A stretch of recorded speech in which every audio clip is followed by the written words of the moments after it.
Sanvanani! Okay, Mulwaney! I have to tell you, I am here because Graça Machel called me several weeks ago and said, will you come and help us celebrate Madiba's centennial anniversary birthday? And I said, well, you know, I'm going to be there for Global Citizen. I mean, she goes, oh, no. We want to do something even more special. We want to honor him, celebrate him, and let the people know that his life mattered and continues to have meaning. And so I was just thinking about last night, this is my 36th visit to South Africa.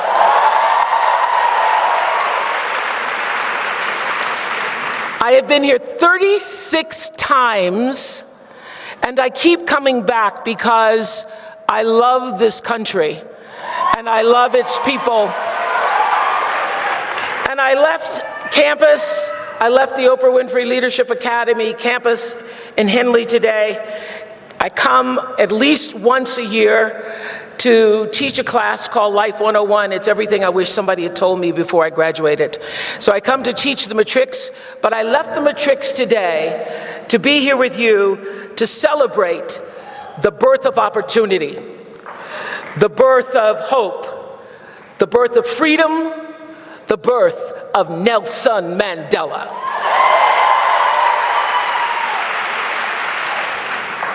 I loved him so, and he was my favorite mentor because he was a man who could have sought revenge, but instead he sought reconciliation. He was a man who could have and had every right to hate his oppressors, but instead he hated their policies. And he was a man who could have actually crushed his opponents with his power, but instead he chose to defeat them without ever dishonoring them. He was a man who could have been filled with bitterness, but instead of fueling himself with rage for the years that were taken from him and the pain that he endured in prison for 27 years, as most of us would have been filled with rage and anger and fury, he filled himself with gratitude for the lessons that he learned and for the friendships that he forged, even in prison. He was a man, because of those 27 years, was not allowed to raise his children, but instead he raised a nation. And our world, and South Africa in particular, is the better for it. I have to tell you that I met Madiba when he came to the United States, and it was like coming home. And I have to say that I had decided that I was going to do something for South Africa. The year I was building my home in Los Angeles, and anybody who's ever built a home or built a kitchen or remodeled a bathroom, when they tell you it's going to be done, it's never done. So I'd been told that my house was going to be done, finished by Christmas 2002, and of course it wasn't. And I started to think about what is the ideal thing to do for Christmas, since I can't be in the house and have the Christmas that I wanted. And I started thinking about when I was growing up poor with my mother in a town called Milwaukee, and my mother was on welfare, and there was my mother, my half-brother and sister and I, and my mother called me into her room on Christmas Eve to tell me that there would be no Christmas this year. And I was like 12 years old, and I thought, what? What happened to Santa Claus? I kind of was getting on to that Santa Claus thing, but you know, you get more presents if you believe. So my mother said, there will be no Santa Claus this year. I can't afford it. And my first reaction was shame. My first reaction was embarrassment, because I thought, what will my story be? What will I be able to say to all the other kids who talk about what they got for Christmas and I got nothing for Christmas? And I was embarrassed about that because it confirmed what I had been feeling. Because you know when you're poor, you don't exactly know you're poor until somebody tells you you're poor. And then you see other people and you go, well, I really am poor. I kind of had a feeling I was poor. Now I really am poor. Santa Claus is not coming to our house. So I was resigned that I would have to go back to school and have no story. And that night around midnight, 3 nuns showed up at our home. And the nuns brought us, my brother, my sister, and myself, toys. I had wanted a Barbie doll, but I got a Tammy doll, and I was very happy to have that Tammy doll. But the real gift that the nuns gave us was allowing me to see for myself that we were not forgotten. And I never forgot it. I never forgot it. So this Christmas 2002, I decided, since I can't get in my own house and have the Christmas that I want, what would be the ideal Christmas? I thought of Madiba. I thought of South Africa, and I made a decision to come to South Africa and do something I call Christmas kindness. I brought 50 people from the United States. I hired another 50 people here in South Africa, and we took caravans from one province to another. Thousands and thousands and thousands of toys and books and clothes to give to children. I did that even though there were many people who said, it's not sustainable. Nobody wants to do anything unless it's sustainable. It's not sustainable. Why are you buying toys for children? It's not sustainable. Why are you buying them books? It's not sustainable. I said, but the memory will be sustained.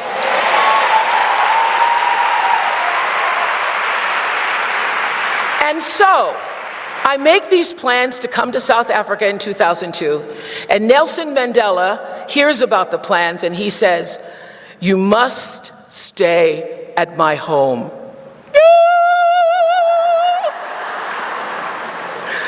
He says, Graça and I want you to stay at our home. I said, like in the house? Like in the same place where you sleep? He says, yes, our home in Kunu can be your home base. So I said to Stedman, my life partner, oh my God, Nelson Mandela has invited us to stay at his house. What am I gonna do? I said, I don't know. It's 10 days and nights, Stedman. It's 10 days and nights. Who stays at anybody's house for 10 days and nights? I said, I don't have 10 days and nights worth of conversation. I don't know what I can say. I can get through one day, maybe one night. I don't have 10. And Stedman said, it's Nelson Mandela. You don't have to talk. Why don't you try listening?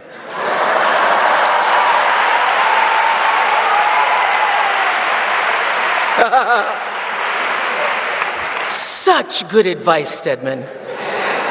So every day and every night, I had 10, it is the glory, the most amazing, fantastical thing that has ever happened to me of all the things that have happened in my life.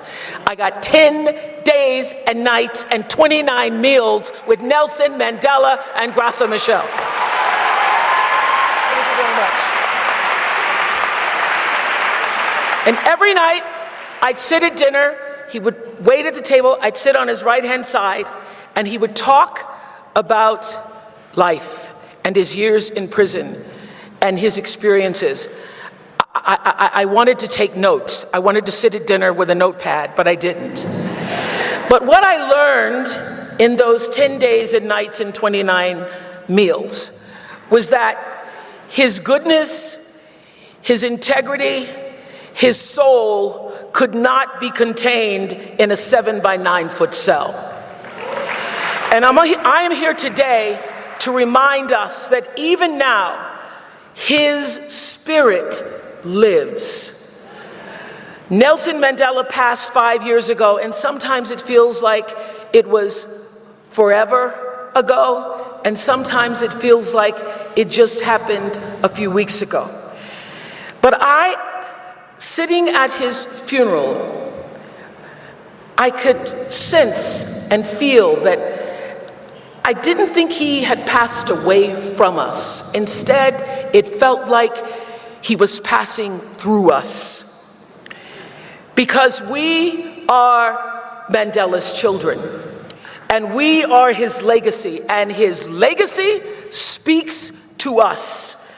Each time we choose unity over division, his legacy speaks to us each time we decide that we are going to fight for equality over domination and love over hate. He was the son of Chief Henry Mandela of the Madiba clan of the Xhosa-speaking Tembu people. And he rose to become not only the leader of this great nation, but a citizen of the world. And he, I believe, the spirit of him abides with every man, every woman who listens with humility. Everyone who says yes to breaking down a barrier and not to putting up a wall, who educates rather than retaliates. He is with us every single time somebody somewhere casts a vote for democracy and casts a vote for freedom. He lives.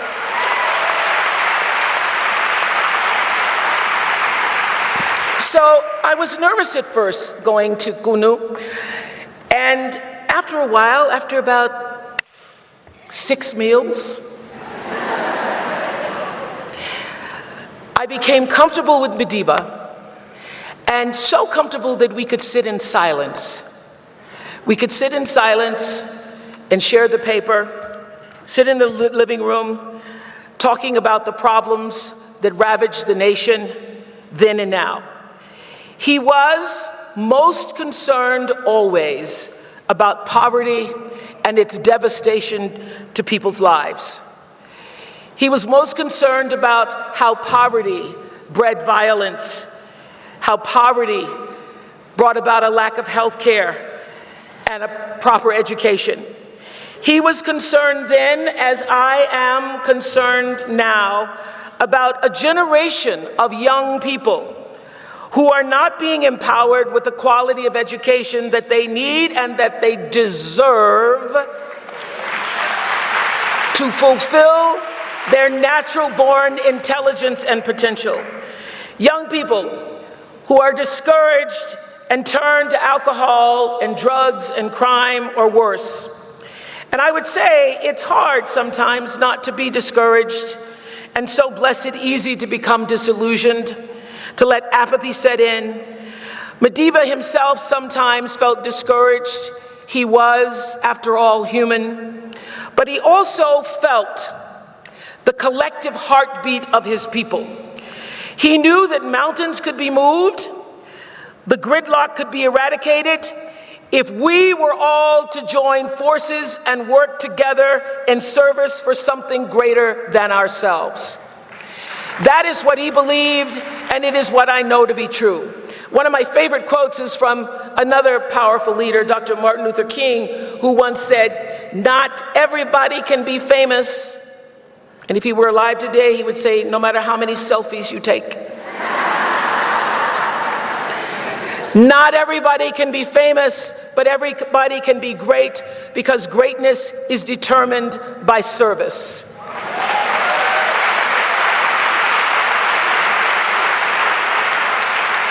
And so, whoever you are, wherever you are, whatever your job, whatever your calling, whatever defines your life, if you use the paradigm of service, how can I be used for a cause that is greater than myself? How can I be used by the power that has created all beings for something bigger than me? That is the question.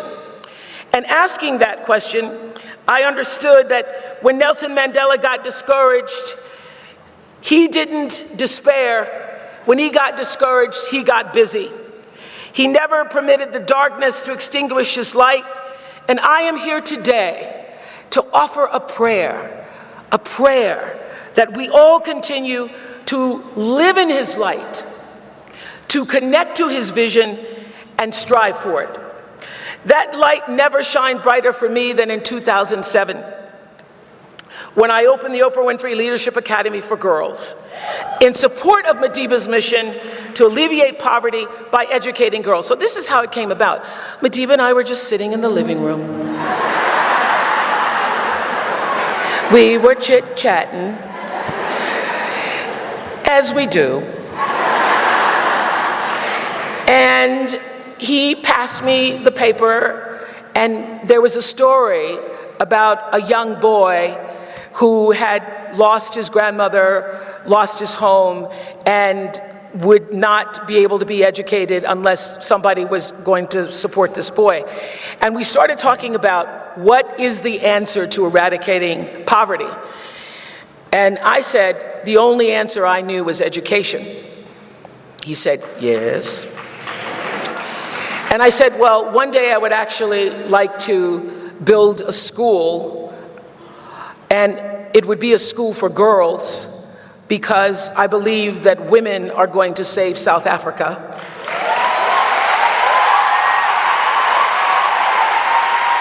We love the men, but we believe the women are the ones to do it. I said that to Madiba. He said, yes. And he said, you want to build a school? Now, I was thinking, sometime, yeah, I do want to build a school. And he got up that moment, called the Minister of Education, who was Kara Osmal, and asked Kara Osmal to come to the house because Oprah wants to build a school. I was thinking, not today, but. So I built a school in 2007. I built a school to give girls who look like me, who came from backgrounds like me, who didn't have the means, but had the brain power and the will to succeed. I wanted to give those girls a chance. And I will say that the experience of watching these daughters of South Africa find their voice and find their grace has made me think long and hard about the universe that our young leaders are graduating into today. Some of my girls are here today. Girls who graduated from my Leadership Academy have gone all over the world. Some graduated from universities in the United States. 2 have graduated from Oxford in London. Some come from UJ, from NMMU, from WITS, from UCT, Pretoria, Stellenbosch, and Rhodes. Girls, stand up from the Oprah Winfrey Leadership Academy.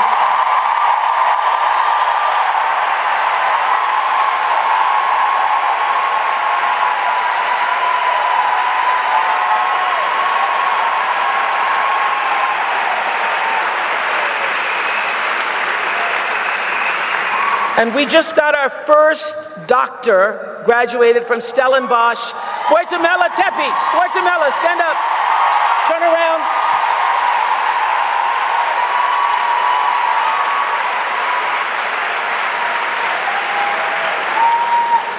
I have right now 191 girls in college. 20 of them in the United States. That is the answer to the question of how can I serve? So here's my hope, not just for my girls, but for South Africans and human beings everywhere. I hope that we are able to continue to create a culture that recognizes the responsibility that we have to one another. Here's the truth. Each one is supposed to teach one. When you learn, you teach. When you get, you give.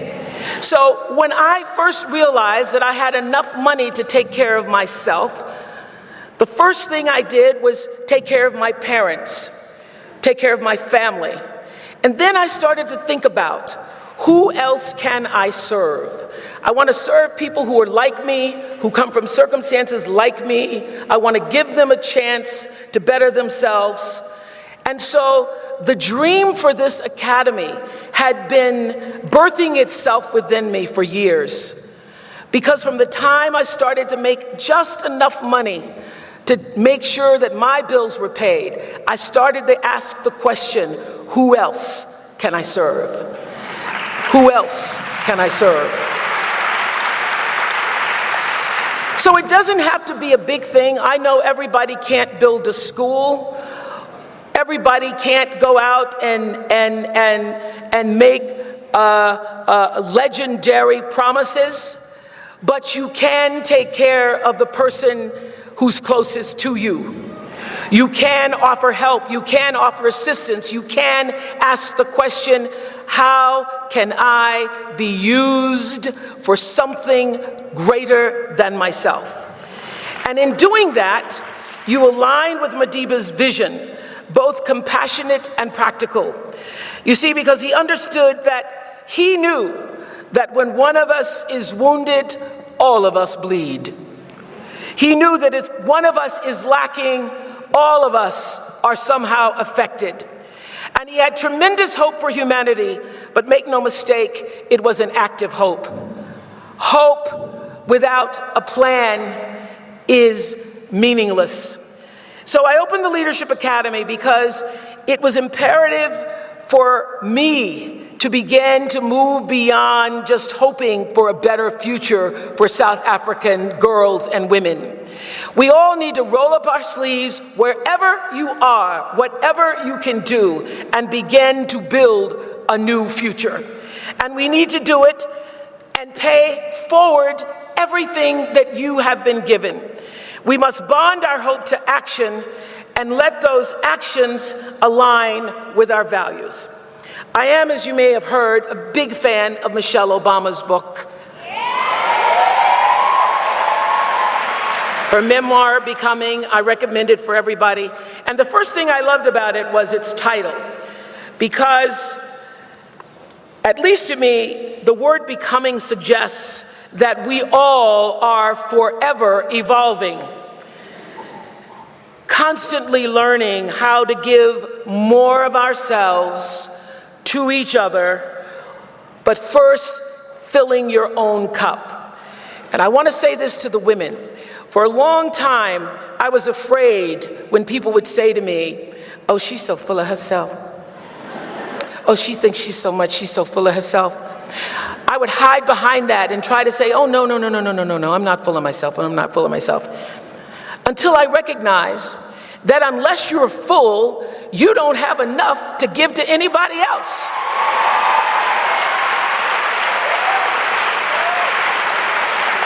You gotta fill your own cup. You gotta take care of yourself. And there is no taking care of yourself unless you take care of your spiritual self first. In order to be whole, you've got to take care of your spiritual, emotional self. So fill your own cup so that when people say you're full of yourself, you say, yeah, baby, I'm so full, my cup's running over. Amen. My cup is running over. And when you fill your cup to running over, you then have enough to give to other people. But if you don't fill your own cup, other people will drain you dry. They will exhaust you. They will tire you. They will wear you out. And you will never have enough energy to do what you are actually created to do. To fill yourself, make yourself whole, then offer that gift to the world. So we are always becoming, always being able to stretch beyond this moment, doing your best in this moment that leads to the best in the next moment, to become people who create a sense of unity and cultivate inclusion. Madiba hoped that we were becoming a world of tolerance, that we were becoming a world of diversity, of diverse conversations and thinking and skin colors and sexual orientations and talents and dreams. He believed in our future. So I want to say a word to the young dreamers of this nation. Mandela said that a winner is a dreamer who never gives up.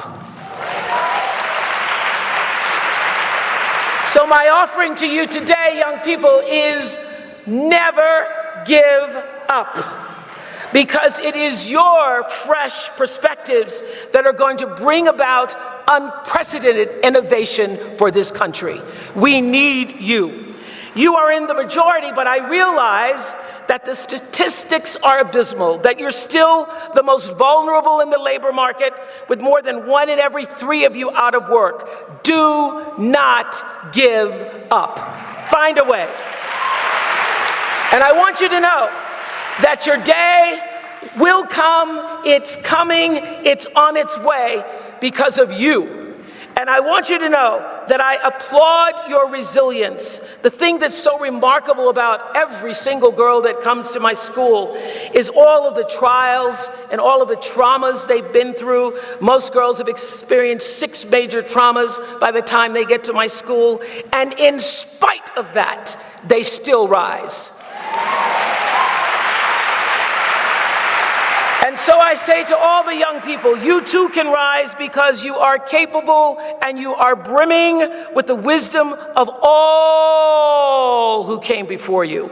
One of my favorite inspirations is from a poem that Maya Angelou wrote called To Our Grandmothers. And in that poem, she has a line that says, I come as one, but I stand as 10,000. I come as one, but I stand as 10,000. And I am telling you that every time I walk into a boardroom and I'm the only woman in the boardroom, or the only person of color within a 50-kilometer radius, there's not even a kind of brown person in the room. I walk into the room and I whisper to myself, I come as one, but I stand as 10,000.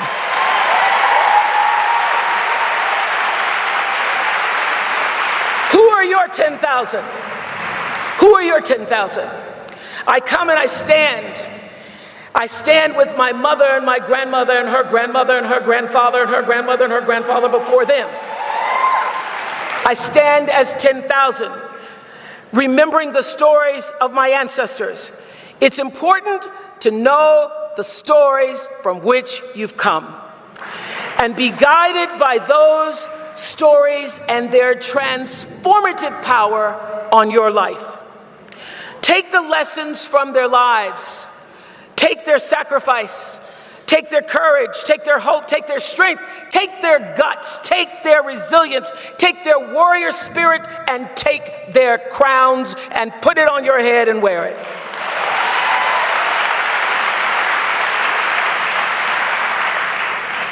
And recognize the ways, large and small, in which our ancestors are woven into our own story. Tell your story. Tell your story. One of the things I've learned about all of the girls who come to my school and come from such trauma, when the girls first started coming to the school, they had such shame about their stories. And now we have a policy at our school. We are a trauma-informed school that knows and recognizes there's power in the story, that the story can liberate you, that everything that's ever happened to you, no matter how devastating, no matter how sorrowful, no matter how challenging, there is not one thing that happened to you that did not also happen for you. And when you get that, everything that's ever happened has happened to build your strength. And that strength times strength equals power. Equals power. So when you've been through so many trials and so many tribulations, what it does to you, if you allow yourself to open up to the story that's come before you, that's helped to make you, what happens is it gives you power. So, I think it's only fitting that I close today with letting Madiba have the last word. It was difficult to know which words should I choose. Do I end with his wish for, you may, he says, may your choices reflect your hopes and not your fears? Do I leave you with his insight that poverty is not an accident? Do I leave you with understanding that, like slavery and apartheid, poverty is man-made and can be removed by the actions of human beings? Or the notion that if people can be taught to hate, they can also be taught to love?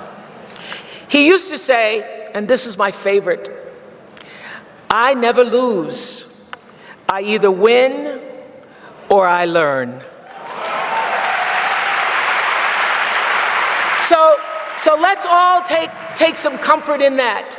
Never lose, either win or learn. I say there's no such thing as failure. Failure is just a mistake trying to move you in a better direction. And if you understand that you never really lose, you always have the opportunity to learn from every mistake, we all win. And I would say, if I know Madiba, and I am so grateful that, and forever grateful that I did, he would want you to be inspired by these words of his. He said, sometimes it falls upon a generation to be great. You can be that great generation. Let your greatness blossom. And to that I say amen and happy birthday, Madiba!